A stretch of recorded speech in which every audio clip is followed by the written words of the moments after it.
Salam, saudara, kita membaca Alkitab kita dari Mazmur 11 ayatnya yang ketiga. Apabila dasar-dasar dihancurkan, apakah yang dapat dibuat oleh orang benar itu? Demikian firman Tuhan. Saudara, apa yang kita yakini tentang dunia di sekitar kita itu membentuk segalanya dalam hidup kita. Mengapa? Karena apa yang Anda yakini menentukan perilaku Anda. Perilaku Anda kemudian menentukan akan menjadi apa Anda.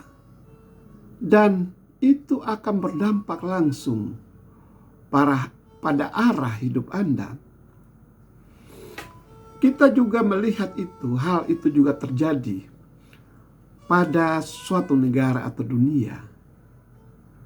Nilai-nilai tersebut sebagian besar dibentuk oleh nilai-nilai yang kita yakini. Dan ada banyak negara di dunia ini juga dibentuk oleh nilai-nilai yang diyakini.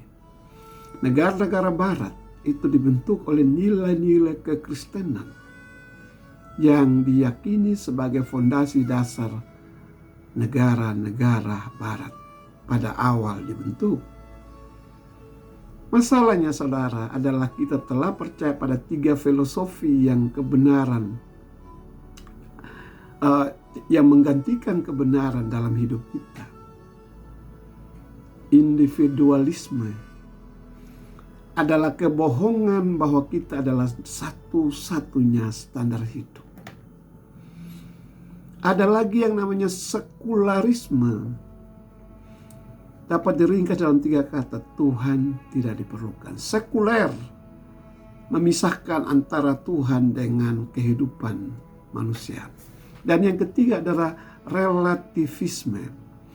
Relativisme adalah ketika kita diberitahu bahwa tidak ada yang mutlak, relatif. Apa yang benar bagi Anda belum tentu benar bagi saya. Alkitab berkata ketika fondasi kehidupan dirusak, apa yang dapat dilakukan oleh orang benar? Saudara, oleh sebab itu berikan fondasi yang benar kepada anak-anak Anda.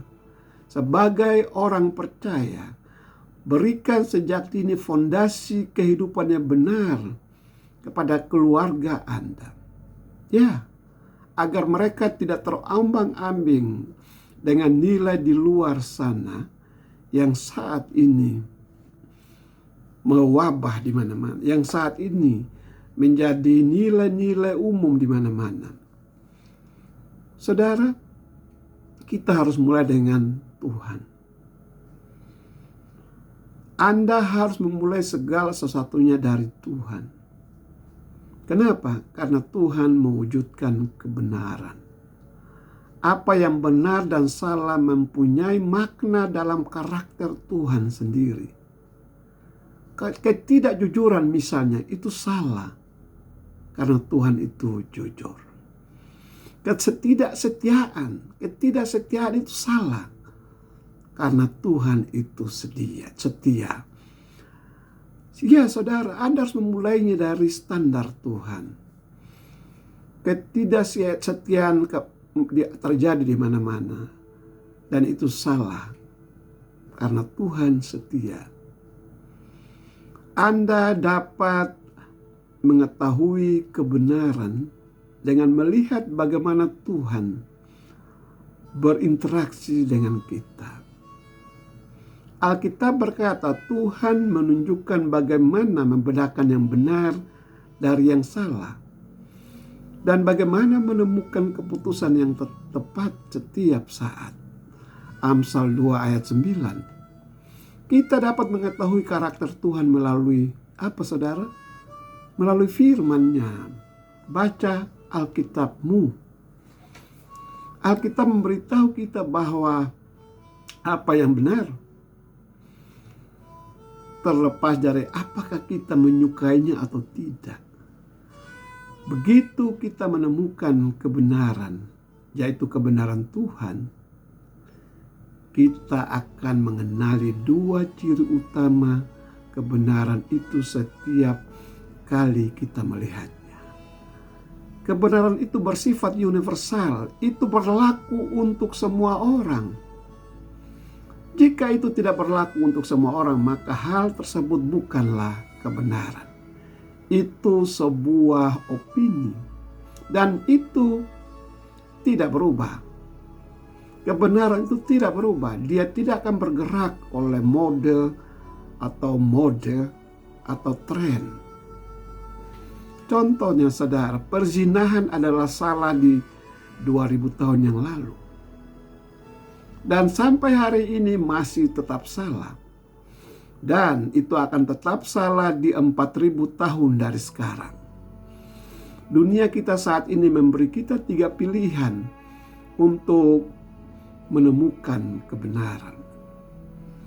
Kita dapat memilih berdasarkan moralitas kita pada apa yang kita pikirkan, pada apa yang orang lain pikirkan, atau pada apa yang Tuhan pikirkan. Sekali lagi saudara, 3 pilihan untuk menemukan kebenaran.